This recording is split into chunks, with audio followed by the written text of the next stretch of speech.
real estate agents. My name is Tiffany Fortenberry and I'm one of the owners at Prestige Title of Brevard. We're proud to be the sponsor of the Rockstar Real Estate Series for the second year in a row. As a family-owned and operated business, we are dedicated to providing service you can trust through every aspect of your transaction.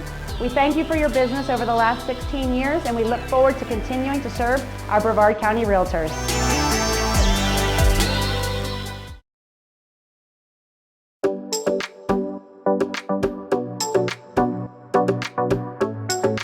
She was a former KW franchise owner, our first one in Indiana, as well as a #1 MREA team for KW and Mid-American Regional Director for KW.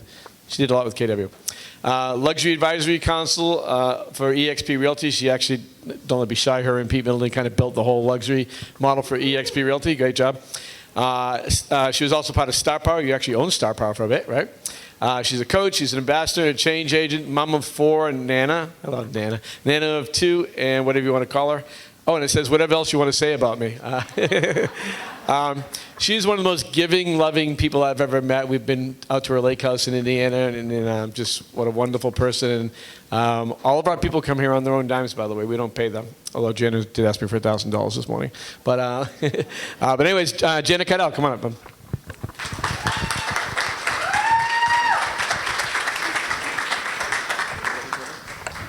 Hello, everyone. So that panel was amazing, and now I have no idea what I'm going to say to you. No, thank you, each and every one of you. I love it that you all speak from the heart. I love it that you're God's child, and I'm going to get emotional. I just came off of this Las Vegas trip. I think a few of you were there in the room with me. And we utterly poured our hearts and souls for 5 solid days, and we're exhausted. So I said, why did I say yes to this event? Just coming off of Vegas. But no, I truly believe that you win in life by helping others. And from day one in my real estate career, which will be 27 years next month, that was my motto. That was on my mission and my vision and everything. And I knew no one from Crown Point, Indiana. I showed up there. I had no sphere of influence. And I was like, I want to do real estate, and I want to do it really well. So from the beginning, I started, and I realized that if I'm going to do it, I'm going to do it well. And I made a name for myself. So I'm proud to say that my real estate team is the #1 team in all of Northwest Indiana for the past 22 of 27 years. So if you set out to do something, thank you, we're very proud of that. If you set out to do something, just do it well. I believe that I could not do this alone at all. I was a mother of 4 children, 4 boys, so that's a guaranteed ticket to heaven right there. So I could not do it alone. I was having these kids. I was busy. I mean, this business is hard, guys. It is very hard. There's been many times that I wanted to quit. There's been many times that I was just like, I cannot do this 7 days a week all the time. So I quickly learned that I had to leverage myself. To all the vendors back there, you are leveraged. Thank you very much for all you do, the sponsors, the vendors. Without great vendors, we could not do our jobs. So I believe in partnerships, whether it's building a real estate team or partnering with local people. About 10 years ago, I decided to really get creative and have a house in Naples, Florida, and then I built a real estate team there. So I do have 2 real estate teams. One is in Northwest Indiana, one is Naples, Florida. I'm just going to let you know, I am a person I have 3 homes. So most of the people I deal with have 2 and 3 homes. So it's easy for me to relate to them and to be able to serve them because I understand those dynamics. However, my luxury business didn't just start overnight. I was in small town USA where we list and sell a lot of homes, and my motto is big or small, we sell them all. So I just gave that concierge level service and just poured into my clients. I was lucky enough to get builders and developers, so I love it. that was my thing. If I, instead of just listing one house, I would get a subdivision, and then I'd put my name out into the entire subdivision. So that was a little bit about how I started in Indiana. Moving on to Naples, Florida, Mitch said, you know, how did you break into that luxury market? To be honest with you, I just lived there, and I did join the country club. I did golf. I actually negotiated an $8 million deal on the golf course. So you put yourself in that room and in that pocket. So I want to show of hands first, because you know, everything that they set up here, I was actually like, yes, yes, yes, I do. So that was reinforcing that everything that I've done in my career is working, and the tools and whatnot. But I want to show of hands of how many of you truly sell luxury homes. Okay, how many of you want to sell luxury homes? So breaking into luxury is going to be more important to you, because I want to know what I want to speak with you about here. How many of you have a team? Okay, a few of you. How many are on a team? A few of you. Okay. So I believe that if you don't have a team, you need a team of some sort, and whoever you hire should be an example of you. And standards are super high when you're dealing in luxury real estate. Everyone wants to deal with a professional, from the way you dress to the way you act, detail-oriented, that concierge-level service. I do believe that luxury is not necessarily a price point, but it is a service, and it's a mindset. So in Indiana, my luxury homes are $750,000 to, say, $1 million. But back in the day when I started, they were $300,000, and so that's how I built that career and everything. So whatever that price point is, it doesn't matter. It's about the service and giving those great standards and that concierge service, and then they will just give you referrals. For Florida, obviously in Naples, Florida, it's a little bit different there, right? So I call it La La Land. How many of you have been to Naples? It is a little crazy there, and our market here in the past 2 years, just like yours around here, has skyrocketed. And we've seen things go from 3 million to 7 million, which is a little nuts, but that's the way the market is. And so, again, it's like you put yourself in whatever marketplace you're in. It doesn't matter. There's luxury in small town USA, and there's luxury in the big metropolitan cities. So it's all about that mindset and that confidence, and the panel spoke about that, is like showing up and just being confident and very good at what you do and servicing those clients well. A lot of wealthy people, they have problems too. They have stress. And it's your job to eliminate that stress and be there for them. And not just help them buy and sell a house, but also provide that concierge service and make sure that you are delivering being real. I mean, they just want you to be real. They want to know they can trust you. They want to know that you're negotiating on their behalf, that you're treating their money like it's your money. They worked hard for their money, and so they want to know that you're going to be there for them and deliver. If you say you're going to do something, do it, right? It's just that simple. So if I came from a Holstein dairy farm in Indiana, and so I feel like I can deal with all walks of life. Like, everyone is a human being. Everyone brings value. Don't get caught up in the money, because sometimes someone walking in and wants a rental could be a luxury buyer, but they just want to check it out for a while, but then ultimately buy a big home. So that's why I've always had the motto of big or small, we sell them all, and we don't judge a book by its cover. So, Mitch, because you did such a great job with your panel, and they gave so much content, I don't know where you want to go with this. Do you want to ask me some questions, and then I can just answer them? Yeah, I have tons of questions, because that's what I do. Thanks to ChatGPT. All right, so firstly, I want to talk about personality. So a lot of people are intimidated by high-end buyers and sellers. I've had that conversation with 1,000 realtors over the last 20 years. And so do you find the buyers and sellers of, and when we're talking high end, I'm going to just say $1 million plus, because like Jana said, it's different no matter where you are, right? High end here a couple of years ago was $500,000, right? Now it's $3 million, as Alyssa said. So do you find the personalities more difficult or easier to deal with than a $300,000 buyer?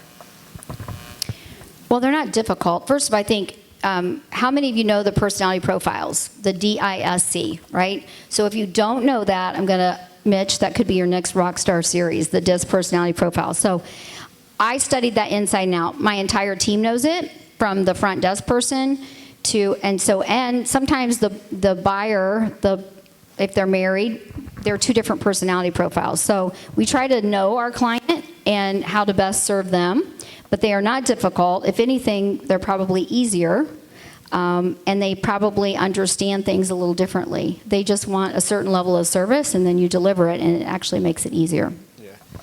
Yeah, I was finding, we had a customer once who was great. So, you know, if you're dealing with a $300,000, $400,000, $500,000 buyer, and there's a $5,000 issue, they have an issue when you're in that buyer range. When you're a $2 million buyer, and I just dealt with this not too long ago, they're like, what's it going to take to get it done? I said, $5,000. He's like, done. They don't think about $5,000. What I found is a lot of high net worth individuals, they're typically a DI personality, or at least they lead with their D. There's a lot of D in there. And so a D personality doesn't like to have their time wasted. They're very bottom line. They get to the point. Time is money. And they're kind of, pardon the language, but no bullshit type of personality. So they appreciate that type of an agent as well. But I would definitely study the personality profile, and then also the spouse tends to be the opposite. So you can't come in if I am a high DI personality and I lead with my D when I'm under stress or when I'm negotiating. You want me on your side when you're negotiating. And I've negotiated some really good deals for a lot of high net worth individuals, which actually led me to getting referrals because I negotiated well with their money. Right. Yeah, obviously the more you take care of them, the more they take care of you, right? Pretty simple. So what about from an ego standpoint? And we just dealt with this for one of my agents, and it was around $1 million, $1.2 million, and they were $25,000 off. And the seller wouldn't budge and the buyer wouldn't budge. You run into that a lot, where the ego's like, I'm not going to let them out negotiate me? Well, sometimes I think the agents get in the way with the negotiations. I try to make it's got to be a win-win for all parties, or it's never going to happen. So oftentimes I I ask a lot of questions. And when things aren't happening, I tend to ask more questions to figure out how I can make them happen. Because in the end, it takes one of us to kind of pull this together. But sometimes just giving it time, somebody's going to end up kind of caving. But I guess it depends on what side of the fence I'm on. But in the end, I try to make it a win-win and pull the deal together. Oftentimes, the other agent is maybe not as skilled as I am. So if I ask a lot of questions, I can really get to the bottom of what's important to that other side, and then I can offer some solutions. So let's roll with that for a minute, because when you have two people that aren't as skilled as each other, so do you spend time educating the other agent? I do, and I've done that a lot through the years, and I never make them feel bad about it.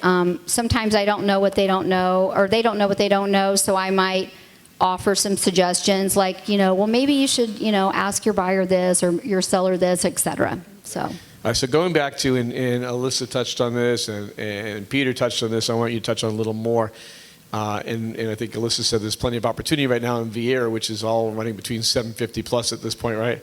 So talking to builders, how would you approach a builder to help to be able to sit in their model and stuff? How would you do that? Okay, so I actually did one of my first, I pursued builders and developers like I pursued FSBOs and expireds back then. And so I just thought, okay, they need me and I need them. So I would basically say, why don't you go home and spend time with your family on Saturdays and Sundays, because they were working 7 days a week. And I said, let me work those models for you. And they just trusted me. In fact, I landed my first builder when I was 3 months into the business, and he was interviewing agents that had years of experience. So, of course, I grew up on a Holstein dairy farm, so what are we? We're hard workers, right? I'm a Midwest girl, and I know how to work a lot. So I would just use my work ethic because I didn't have the sales. But I said, I'm a hard worker. I will represent you well. It won't just be that product. It'll be other things. And so I just, he had confidence and trust in me and that I could handle it for him. And then when you produce results, you get more. So. And you also brought them milk? I did not. No, okay. I hate milk. Bad joke. All right. I have to have bad jokes. All right, so talk about the beginning, because I like these. Everybody has pretty much is at the beginning, the early days, and I really want to dig into the challenge. It's tough to get that mindset to do what you did, and to go into builders and say, even if you're a newer agent, that I'm really good at what I do, and I'm going to outwork anybody else. Talk a little bit about the challenge. Like, what was the struggles at the beginning of your career in getting into the luxury market? Well, the struggles for me was, I was a mother. I had 2 kids. I just had a baby. My husband always said we keep her pregnant so she's productive, because I was either getting ready to have a baby, just had a baby, or, about to have another baby. But I realized early on that I had to leverage myself. I could not do, work with buyers, work with sellers, be the transaction coordinator, be the marketer. And so I quickly embraced leverage. And even if it's just part-time, I had a part-time closer immediately because I did not want to be in the office. I wanted to be out. I knew that I needed to be at the listing table or working with a buyer. So that was quickly what I embraced. And so I would highly recommend that to this day. I cannot imagine not having a team at all. Because you're as good as your last sign, and you're as good as your last deal when it's just you. And so I wanted to be a businesswoman. I wanted to be a business owner. And I knew what I was good at. I was good at the listing table, and I could sit there. So then I quickly realized after I had administrative help, and they were helping with the transactions and the marketing and whatnot and exposing me, then I realized I didn't want to work with buyers that much anymore, that I was better sitting at that listing table. And so I hired buyer specialists, and I said, I've got the brand, I've got the business, here you go, I'll feed you these leads. And I just had a grand value proposition, and I recruited to that value proposition. And then it was my name on the line, so of course I hired wisely, or it felt like I did. Still to this day, that's always a challenge. However, it was my brand and my image, so I asked them to be really great at what they did, and I handed them all the buyers. I did not cherry pick at all. I knew that I'd be better off sitting at the listing table.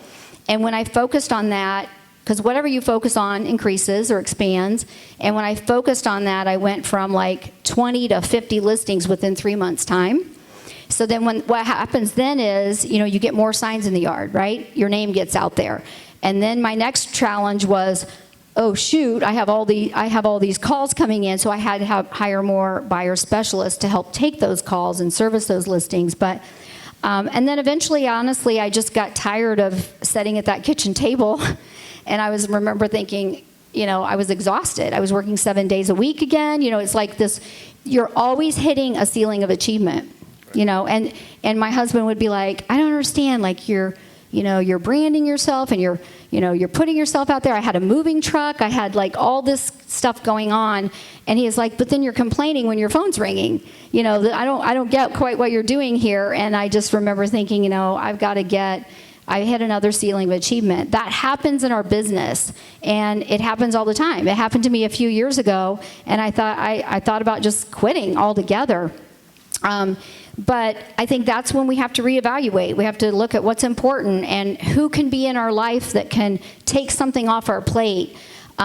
There's the power of the pause is a wonderful thing. And sometimes it's even coming to a class like this, right? Hearing a message.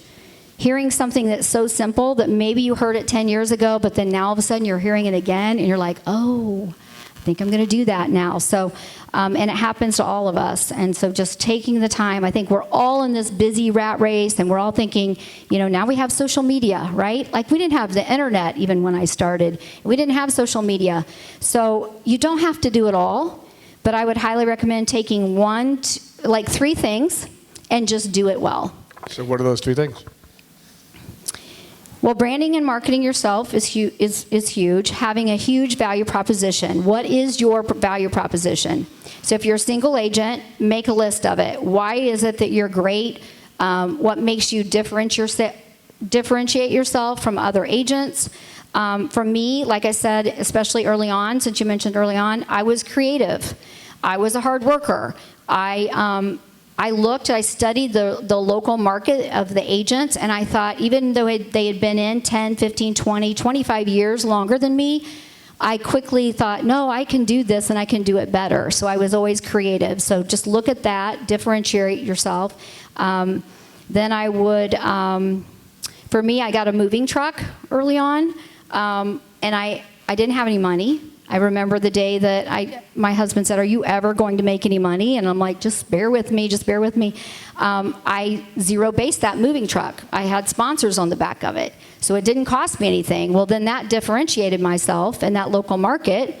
So whatever it is, just stand out. Now to this day, I have a radio jingle. Rascal Flatts Gary LeVox from Rascal Flatts sings my radio jingle. If you go to my website, you can listen to it. I'm on TV with Barbara Corcoran. She endorses me. And so I have elevated my branding through the years, but I was just always different and stood out. So that's definitely one thing. I would figure out how you're going to get listings. It's list to last. It's always been list to last, and it will continue to be. And it's going to be even heading into what we're experiencing. So if you have those listings, that brings you more opportunities. It brings you buyers, it brings you other listings, and it keeps you in the business. So figure out 2 or 3 ways that you're going to list and figure out how to get some listings. All of you could go home tomorrow, take everything the panel said to you and some of my pointers and go get a listing. I'm going to recommend you go after expireds. And I never heard the word expired come up on the panel, so I'm going to try to be differentiate myself here. Expired campaigns work. Go after them, even if it's pull the last 2 years. If you want to get into the luxury market, break into it, pull your certain price point, whatever luxury is in your market, and definitely go hit 25 expireds. And tell me a month from now how many listings you got. So it's just about the power of focus. Actually working, right? What a concept. It is, it is. So I started with FSBOs, and I was relentless. People would be like, oh my God, I'd mail them 12 pieces of mail. I was never a cold caller. I still really don't like to call. I warm call. I did lots of open houses. I still do. My team does. I don't do them so much anymore. Unless it's a nice luxury home, I'll set in those. But yes, open houses and expireds. We're hitting an expired campaign in both state teams like there's no tomorrow, because we know that now all of a sudden, like, things aren't selling as much. So I'm used to servicing listings, because back in the day, when some of us started, we would have to service them for 3, 6, 9 months, 12 months. So I was used to that. Some of my team members now aren't used to it, right? Like, they freak out when it doesn't sell in 3 weeks. And I'm like, just patience, have some patience. But again, it's about elevating that service, keeping in touch with that client, communicating with them, letting them know if they call you, you're not doing a good enough job communicating. So one of the things I know, and we've got a lot of agents in San Diego that we work with, that we're partners with, Pete Middleton and Dennis DeSouza, and they don't market by price. Have you done that at all? Market by payment versus price? By payment? Oh, you know what? No, not like they have. I've asked my loan officer to kind of give me some of that, and we're incorporating it in. But in Florida, I've noticed, in Naples especially, most are cash purchases, and so it's not really a payment focus. In Indiana, though, we have done that before.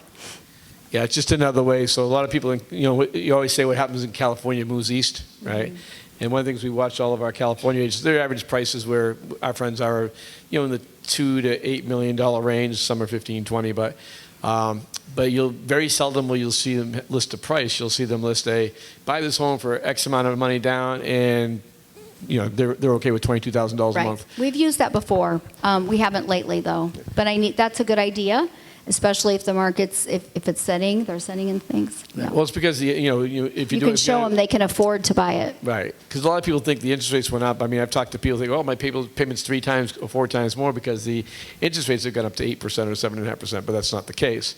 So they get out of the buyer market. Mm-hmm. The other thing that's notable about what everybody said was when you're dealing with $1 million plus, most people, it was a list that said 90% are cash, right? And almost everybody in Naples is cash.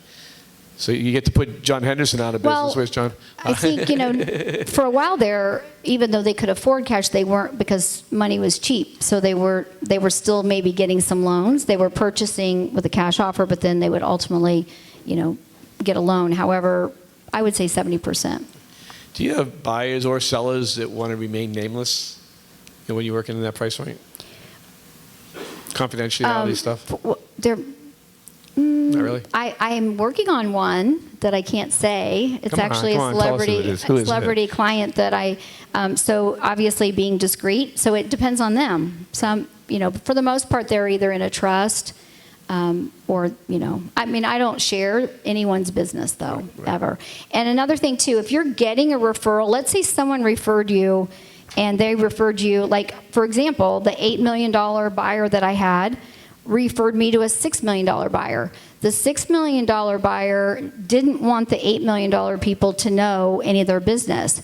So he didn't have to tell me that, though. I was proactive, and so I would always recommend you say, listen, I want you to know I truly appreciate that the referral, came from so-and-so, but I'm just letting you know that anything you share with me, this is between us, and there will not be, exchange of any information. And they actually say to me, thank you very much for saying that, because they were worried.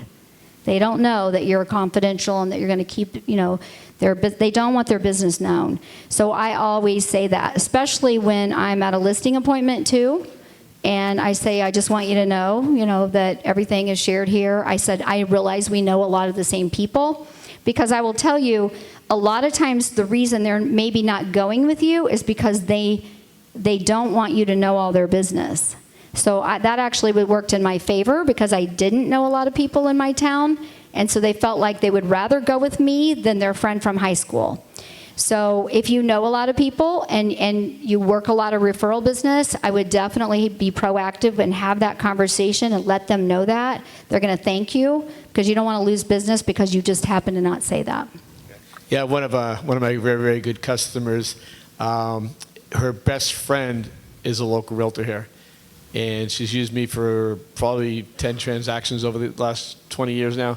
And it's the same exact thing. She goes, she knows way too much about me to be my realtor. She goes, right. I've gotten a lot of business because of those statements. So if I do know the people, I make it be known that their business will not be shared and that they can trust me. What I find is they want to be able to know that, they're in good hands with you, you're going to take care of them, and that you're not going to be telling everyone about their personal life and their finances and whatnot. Okay. So I know you've been involved with a lot of luxury groups over the years, and talk a little bit about that. And did you get referrals from those people? I know you're with Star Power and all those luxury groups. Tell me a little bit about that. So I truly believe, just like Peter said, the power, there's knowledge, and that knowledge is power, and then that knowledge gives you confidence. And so I've been learning base since day one. I tapped into a network called Howard Brenton Star Power early on. Howard had passed away, but I would go and I would learn from people that just did it better than me, and I wouldn't reinvent the wheel. I would implement exactly what I learned, and I would take the good, and I saw, okay, they do that well, and this person does that well, and then I just went back, and I would always elevate my brand, my service, and my team. So I believe in learning. So congratulations for coming here today and continuing to learn. I believe that's the key to it, and staying relevant, right, regardless of our age. And then, so I would network, and I would build trust with those agents. And so honestly, a lot of my business that's come from Naples is from agents like you, where they've met me and they're like, you know what, we would refer our clients to her, and we would know that whether you're dealing with me or one of my team members, that my standards are high and that I'm going to take good care of people. So that was always just like, I would build, my friends are realtors. I was hardly friends with anyone in my local town. One, I was too busy. I was selling houses or I was having babies, and I didn't have time to really have a lot of local friends. So my friends are realtors. Why? We get each other, right? We know each other. We understand each other. So I highly recommend, networking with those realtors. I am a part of the Luxury Home Institute, Star Power. I'm a part of the Radio and Television Experts Group. So, there's a lot of networks. Whatever organization, I was a KW gal for many, many years. I coached with Gary Keller, and I coached with some of the top teams. I'm obviously with EXP now, and so, me even being on the Luxury Advisory Council and starting that for them has allowed me to even level up. Like, I'm now networking with people who are in the sports and entertainment network, and I'm always learning something from them as well. So we all bring something to the table, and I just try to raise my game every day. But yes, it's helped immensely with agent referrals. And just like when you're out there trying to network and get customers, networking with agents is just as important. But also, and I'm going to go back to what Peter said, because I think it's really important. Those of you who know me, unless I have 0 meetings during the day, I'm in a suit. Right? And like in 100 degrees, Peter, I'm in a suit, right? I could meet a customer for the first time, I'm in a suit. Now, I don't wear a tie anymore because I feel old with a tie. That's how I met Peter. Peter and I went to a mastermind in Denver, Colorado in like January. It was freezing, right? We were like, why are we here? But that's how I met Peter, yeah. So it's really important. Put yourself out there. If you're sitting home doing nothing, what are you getting? Right? So get yourself out. Join some of these groups. You're going to do the business you do with the people that you associate with. Mm-hmm. So if you associate, and by the way, it doesn't matter. To me, it's like a B12 shot. I have to I get vitamins all the time, because we all get wore out. We have to recharge our batteries. So for me, usually I take a trip, and it's always real estate related, and I'm learning and whatnot. Yeah. Yeah, I travel all the time, and Jana travels more than me, so I don't know how you do that. I'm trying to stay home though. Yeah, she didn't want to come today. I begged her. We actually went and picked her up in Naples. So but I'm glad I came because I get to meet 100 new people, and I love that. So, so I want to go back to the builders for a second because I think it's important, and I'm going to go back because Alyssa brought it up. There's opportunity here, and so I know you went in and you talked to them, but like, what does that look like? If I'm going to call a builder today, or do I walk in the door? Do you call them? You said I would drive around in the subdivisions, and whenever I'd see a new construction going up with no for sale sign in front of it, I'd stop the car because I was like, okay, I was going to go get that listing, right?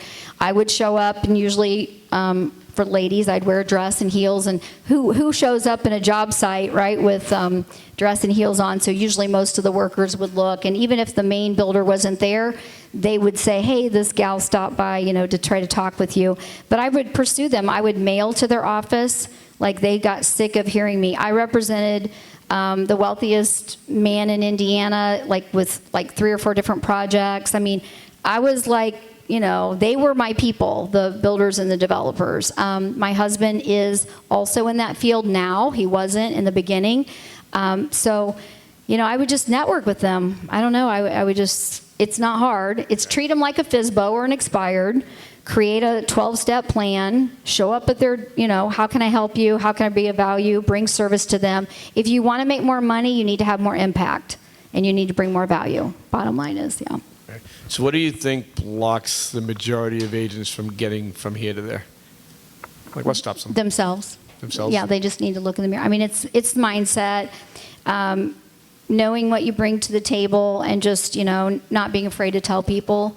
I feel like, again, just, make a list of all the things that you're great at. We're all great at something different, and we all bring something to the table. And so just highlight, they just want to deal with real people they can trust. Answer your phone, return people's calls, be a proactive communicator. It's really the simple things, to be honest with you, that really just matter.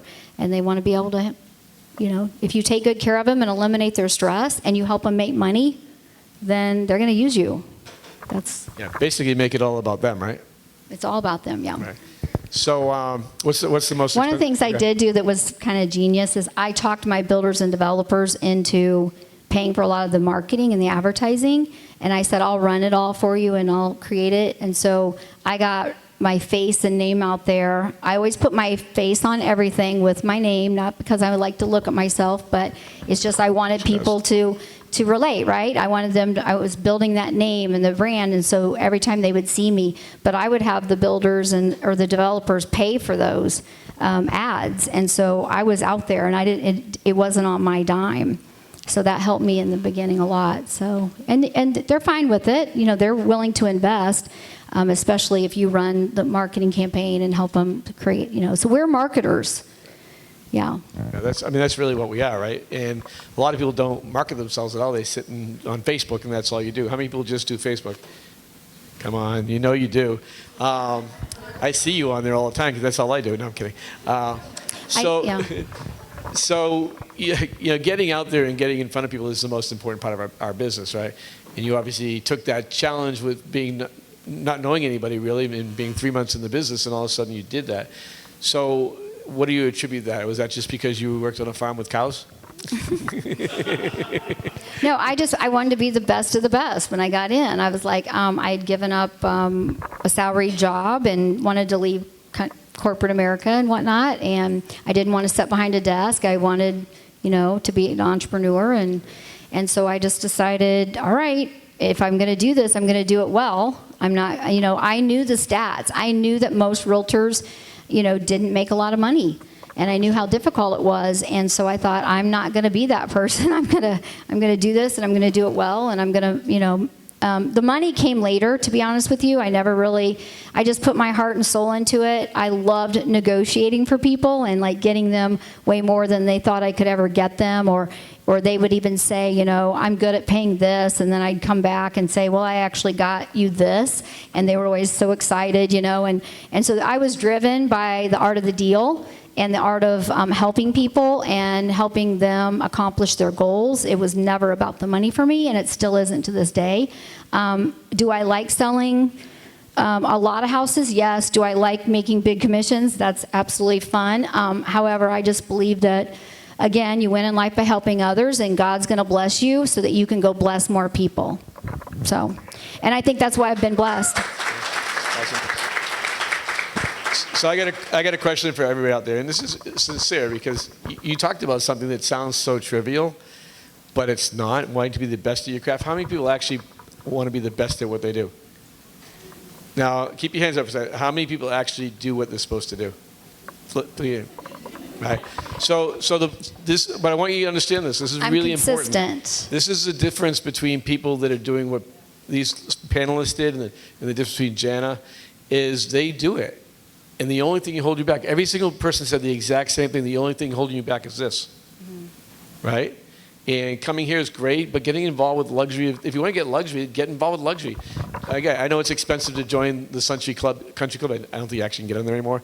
Ugali Yacht Club, but surround yourself with people, because all these guys did. None of these guys went out anywhere. They worked with their peers. They worked their sphere of influence, and they all put themselves in that place. And if you're not doing that, then how are you going to get here? It's not going to come to you. No one's going to knock on your door and go, hey, Jana, you want to list my $2.5 million house? Well, Jana, they might, but they didn't back then, right? Well, we didn't have 2.5 in Crown Point, Indiana at that time. It was 300, 400, 500. I would always try to get in with, keep in mind, if you were representing someone who has even, say, a $300,000 home, they would have a $150,000 to sell, typically, so I would always get that side. So I believe that the tree is the listing, and it's up to you to put branches on that tree. And so whether it's referrals that come from that listing or buyers, so, it's up to us to work it, right? So, and that's where the marketing comes in. And if you get that listing, that's why I said it's list to last. If you get that listing, it's going to create so many other opportunities for you. So create a plan on whether it's a regular price point or you can go for the luxury. Going for the luxury now I think is easier because everyone is scared of doing it. Hardly any agents really truly go for it, and they just don't put a plan in place. They think it's just easier to do the other. I want you to think simple I'm a simple guy. That's why I look like this. I want you to think simple for a second. Even where you have dinner or go to have a drink makes a difference. Like if you live in, and I'm not beating up Rockledge, but we'll say Rockledge, and price point $350, $400, go to have dinner in Vieira where the price point is $7.50. I go to sit at the bar at Bonefish in Vieira versus wherever. It doesn't matter. So put yourself in these places. I have a friend of mine who, and you guys won't know him, so I won't mention his name, but his entire business is sitting at the bar at Ugali Yacht Club. He doesn't list anything under $1 million because he puts himself in that proximity, right? It's all about proximity, right? Absolutely. I put yourself in the room. Yeah. Always put yourself in the room. So you've mentioned marketing 6.2 times, and I'm curious what marketing means to you, because marketing is different for everybody. So tell me a little about the marketing you were doing to get into the builders, to get the higher end customers. All of the above. So a website, for sure. And I know actually have, if you want to go to janasellsflorida.com, that it's Jana Sells Naples or janasellsflorida.com. They both lead there. I mean, it's a luxury presence website. I believe in, if you're going to try to represent the best or be the best, you need to look and feel and act like the best. So I've always had a really nice website, spent money. I'm not afraid to spend money on myself, because if I'm branding myself, then I'm going to, be more attractive to those buyers and sellers. So I think websites are important on both teams. I have lead generation websites, but I also have branding and image websites. I believe in both because, especially for Florida, I have my lead generation website, because no one knows us in Florida, right? Like, I showed up there and I'm now competing with people who have been there 20 and 30 years. And so it's because I'm getting all those feeder markets to come. But again, it's having that presence out there on the internet, the social media, but that came later. To be honest with you, I'm not I don't have tons and tons of followers. Unless you want to follow me today, you can. Jana Caudill Realtor or Jana Caudill Real Estate. But that was never how I built my business. So having that, the moving truck helped a lot in Indiana, because that was a value-added service. It has my name and face all over it. But we gave that to our clients. Buy or sell a home with me, use this truck to move for free, I think it was. I've had 3 moving trucks throughout my career. I do billboards now, and they have luxury properties on them as well. It's not just about me, but it's also rotating, the luxury properties. I will tell you, our MLS went down this summer for about 8 weeks. And I immediately called my friend who had been in the business 40 years, and I said, tell me everything you did way before MLS. And she started firing off everything. So because of our marketing and the other things that we didn't miss a beat. Right. So that was, actually, I liked it. We sold more of our own listings when that happened. So, I think there's a variety of things, Mitch. I'm trying to think of some of the things that we do. Again, expired campaigns, putting ourselves out there. Signs always look nice. Your signs matter, your directional signs matter, the way you show up, with your, whether it's your car, what you drive, what you wear, how you act. Yeah. I have a friend of mine in Orlando who wanted to get into luxury listings, so she went out and bought a Lamborghini. Oh, no. She doesn't sell anything under $2 million anymore. Yeah, well. Right? Think about it. I actually downplayed, I didn't ever drive a super nice car in Indiana. I just always felt like I couldn't do that for whatever reason, and I think that was my own mindset. And then I decided, if I'm living in my car, I might as well drive a nice one. I've had people that didn't go with me before, though, some of the lower price points, especially when my car cost more than their house. Right. So that was always a little bit of a challenge. But then, I just decided that, I need to be kind of proud of what I've done. I'm not one of these that, I do drive a nice car and I do live in a nice house, but, I'm not a showboat. Right. And I'm humble, so. So one of the things, if you've noticed, it's in common with everybody we've had on today, is they're all very professional, right? And it's funny, when I had my own Tropical Realty, I literally have agents come to the office dressed in shorts and dirty Hawaiian shirts to interview as an agent. I never let them join. And so your image is everything. It's really, you can carry that everywhere you go. And you cannot be, I'm not the smartest guy in the world. I am actually really not smart at all. You have no idea.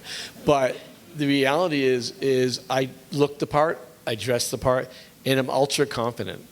Like I can go into a $10 million listing, I can go into a $200,000. So I don't care, because someone like Jana is just another person to talk to and get to know.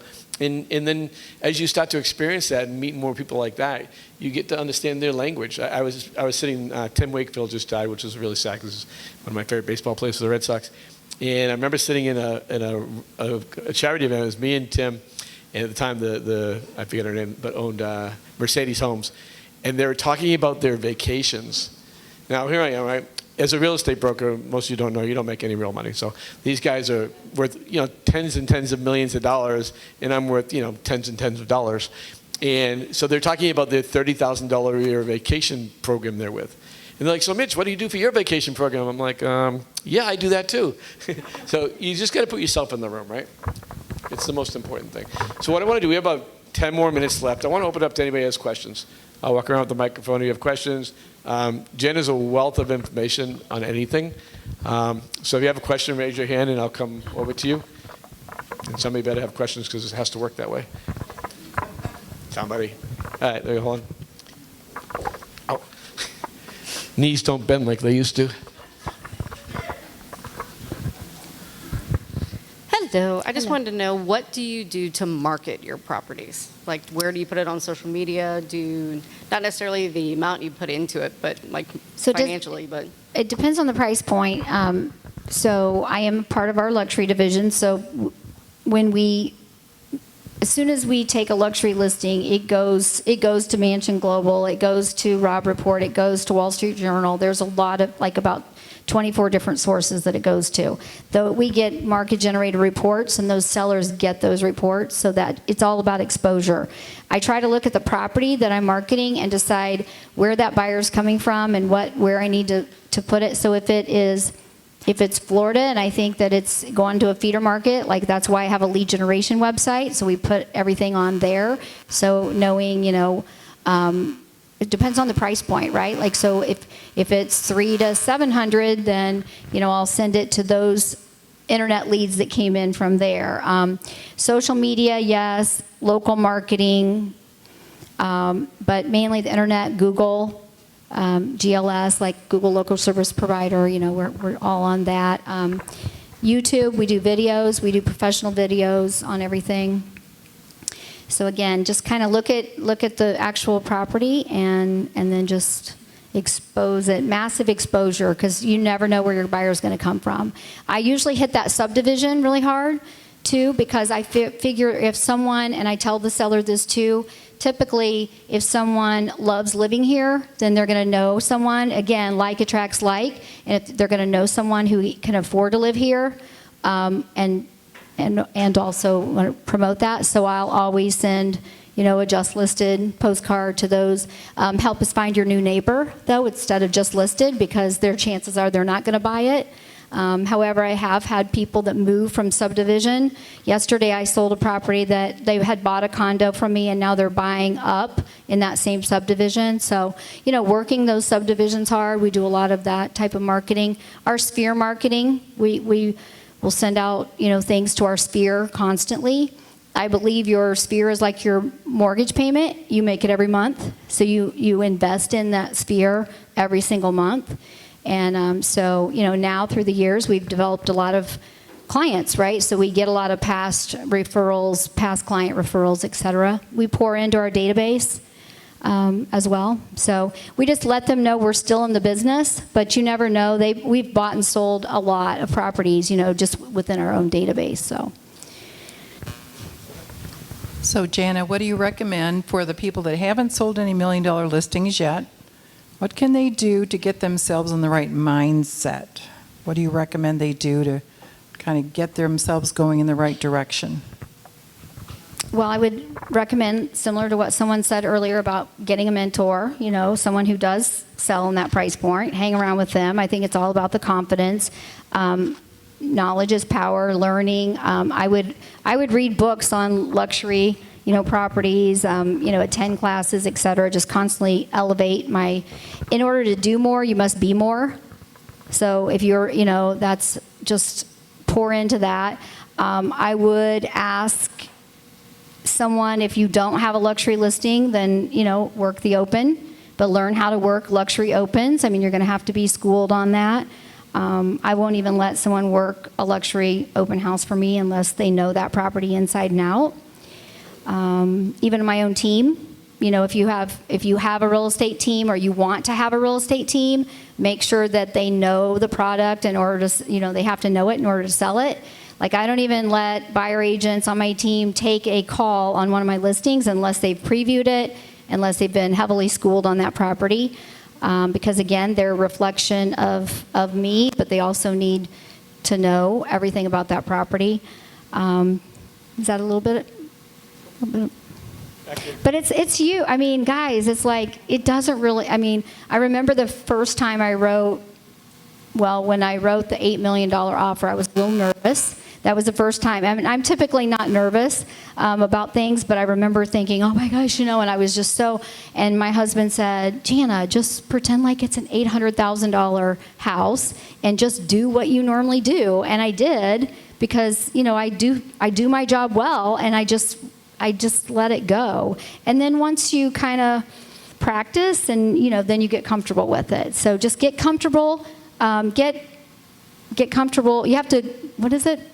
Uncomfortable, get comfortable being uncomfortable, right? Until you're comfortable. And there will always be something that's going to stretch you, but, and hang around with the people that are already doing it. So. Hi, Jana, back here. Sorry. So you don't get to where you are without making a few mistakes along the way, and it's almost guaranteed that every single person in this room is going to make a mistake in the luxury market. Can you tell us a little bit about a mistake that you have made and how you kind of moved through it? Oh, lots and lots of mistakes.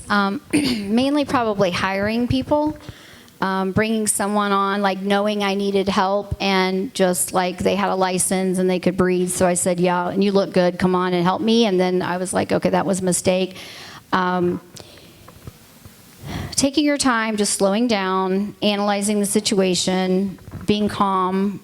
You counter, when you're emotional, you counter logic with emotion, and you counter emotion with logic. So if I'm freaking out and I'm like stressed, because, we all get there, then I try to just breathe and focus and really look at the big picture and try to just calm myself down. Let's see, lots of mistakes. Dealing with clients, probably walking in and saying why I thought, or what I thought needed to be changed in the house, instead of just keeping my mouth shut. Like, I remember doing that one time thinking I'll never make that mistake again. Like, oh, you would just have to get like a new kitchen, or you would just have to like change the carpet, and they loved it, So I think just letting them make that decision, it's not I don't have to love that house. They have to love it. So asking lots of questions, probably the mistakes were not asking enough questions, not getting, judging a book by its cover, and not like assuming way too much, and just instead of just really getting to know the person. And when you don't know something, when they ask you a question, you can't just give an answer. Sometimes you have to ask 3 more questions. So going 3 deep. And that's still, it's still a challenge, right? Because we all want to just like give an answer. Sometimes asking 2 more questions helps you then give a better answer. But I've made a lot. But we learn from our mistakes and our failures, and I've always just tried to, if I don't get a listing, I would analyze it to death as to why. Even to this day, now I have listing agents going out on my behalf, right? We still analyze to this day when we don't get something. We try to say, okay, what did we do from the start to the end, and what could we have learned from it and done differently? Because I believe you put points on the scoreboard the moment you walk in from the time the phone rings into the office, from the front desk person to the listing coordinator, every step of the way. So we try to analyze and learn from it, and then implement and tweak, and we'll regroup. We regroup right then, and we talk about it. And having a team like they know we talk about it. My daughter-in-law is on my team, and she she's lost listings before, and I mean, we just drill it, and we drill it, and we drill it, and we talk about it, and we learn it, and it's teachable training moments. So. Hey, thanks. I know there's someone in the front that has a question. My question's about the sphere. So I've worked on expanding my sphere and getting myself in proximity. I feel like I'm moving too much into the friend zone, if you understand where I'm going with this. So I'm looking for your advice, let's say, similar to you moved into a new market in Naples and you joined the country club.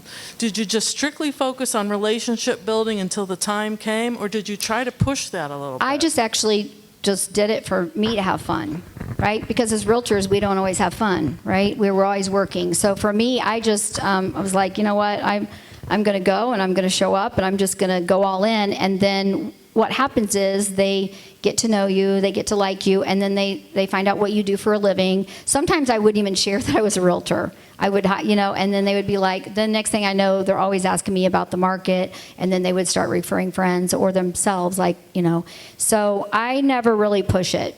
I really kind of would love to show up and not have to talk about real estate sometimes. Actually, the more you act like that, the more business you get. It's crazy, I'm not one of these realtors like at the convention that says, I serve these areas, I'm just like, no, I want to just I want people to get to know me for me, right? And then they'll give us, You mentioned about the 12-step plan. Can you tell me more about it? Well, back in my KW days, we would 8x8 people. I don't know if you've heard that, right? That means if you get to know, if you meet someone, I can meet you and I'll remember your face, but I won't remember your name because I meet way too many people, right? But if I meet you and then maybe, I send you a handwritten note and then I maybe call you and then I see you at the next convention and then eventually, maybe after 8 times, we're going to become, we're going to remember each other, right? So you're going to 8x8 someone. I'm an overachiever, so I 12x12 them instead of 8x8. So it's just basically coming up with a campaign, creating a plan. You probably have 8 pieces of something in that you bought, postcards, it could be a scratch pad. I have scratch pads, right? I'd write on the scratch pad, let me know if I can help you in any way, and just mail it to them. But I was probably pursuing FSBOs or expireds with that type of a campaign, if that makes sense. And then the sphere of influence is just touching them, in a variety of ways. Being diverse, how you touch them too. Not just emails, because everyone's inundated with emails. I would snail mail. I like to have events. I'm just present in my local community. I started a Facebook group during COVID. I have 30,000 people in my local town that's on that Facebook group, and it started by me. And it came from a place of generosity and just helping people. It had nothing to do with real estate. So. Hello. So we've received a lot of information today, and if you were to start luxury and you wanted to hit the ground running tomorrow, what would be the first 3 things you would do? What do you already have done right now? Notice how I ask another question before I give an answer.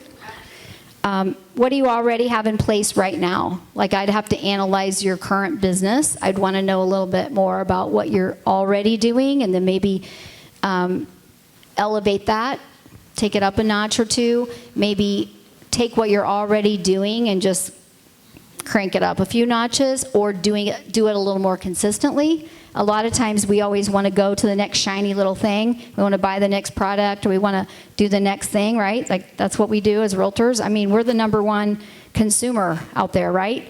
We like nice things. We like, or at least I do, I like nice jewelry. I like cars. I like houses, But I'm a buyer. I can buy. So I actually have to slow down and think, no, what do I really need to concentrate on?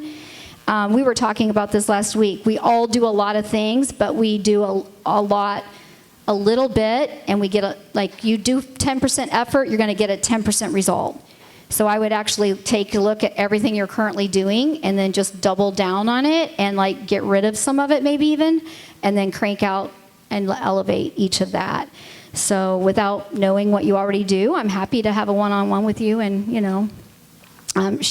give you some pointers, but If you don't have a beautiful website, especially in luxury, you need to, because those sellers want to know where you're going to promote their property. It's all about maximum exposure. So connecting yourself with, if you're, whatever your local office has for you, and if your local office doesn't have something for you, then you should probably take a look. Again, it's about that value proposition, tapping into it. Just don't be a secret agent. Let people know what you do and that you do it well. We brag about our results because we want people to know that we get results for our clients. Testimonials are always great.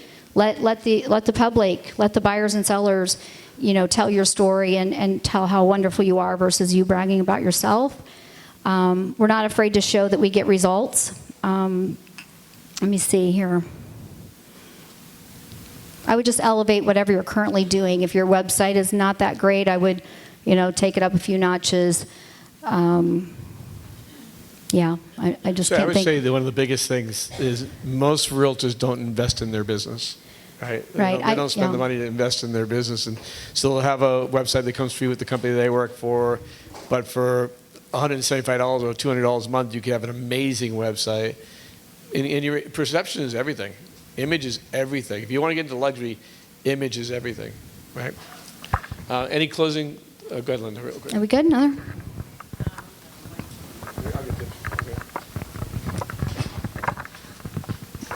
One thing I don't think we discussed and that I think is really crucial, where I am, it's a lot of gated communities, but the people I mentor, I'm like, you've got to get out there every day. If you can't sell the product, if you don't know it, don't sit at home. Get in your car and go find the inventory. And if you're trying to elevate yourself, like Jana is talking about, instead of going and looking at $500,000 homes, go look at $1 million homes or $800,000 homes. But you've got to know that I probably sold 4 or 5 homes just because the day before or the week before, I was in a house. And then I meet somebody and they describe what they want. And I'm like, I know the exact house. So you've got to get out and get to know the inventory. Here's a simple little trick that I did. On my own phone and, under your name, I put 5 stars, the emoji, the stars. So when I would call these clients and they would say, Jana, 5-star. So one of my wealthiest clients calls me 5-star now. What do we all want? We want 5-star reviews, right? So I guess just, ask, those reviews are important. The more Google reviews you have, the better. In both of my markets, we make a mission to get 5-star reviews from our vendors, from anyone that we serve. So one of the things I did with the gated communities, when we're showing homes in there, I brought the gate guard donuts with my business card on it. Mm-hmm. He actually sent a buyer to us because of that. So every time I visit the Lake Nona Golf and Country Club, they know Peter's driving up. They know my car. Yeah. They know they're getting donuts. I love it. Yeah. That's Yeah, awesome. you just got to be nice to people. It's amazing when you're just nice and kind. concept. Doors open for you. Yeah. All right. So let's give Jana a round of applause. That was amazing. Thank you. Jana, thank you so much, my dear.